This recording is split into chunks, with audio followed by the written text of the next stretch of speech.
le 1er avril, je pourrais vous dire que vous devez impérativement faire subir un contrôle technique à votre vélo. Je vais regarder ce qu'il y a exactement sur le vélo, oui, globalement. Mais rassurez-vous, nous n'en sommes pas encore là. Ce diagnostic gratuit s'inscrit dans le cadre d'une opération menée par la Fédération professionnelle des entreprises, des sports et des loisirs. Lors de la visite, une vingtaine de points sont ainsi soumis à contrôle.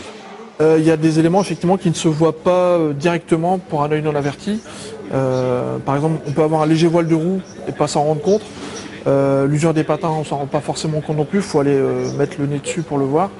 Il y a certains petits jeux aussi qui vont pas se sentir tout de suite, mais qui peuvent être des précurseurs à des problèmes futurs. Exemple avec ce vélo remisé au garage depuis l'été dernier. Après quelques tours de roue, son propriétaire s'est retrouvé avec un dérailleur cassé. Un minimum d'entretien aurait permis de ne pas en arriver là. Il y a quand même pas mal d'éléments sur un vélo qui sont des éléments de sécurité.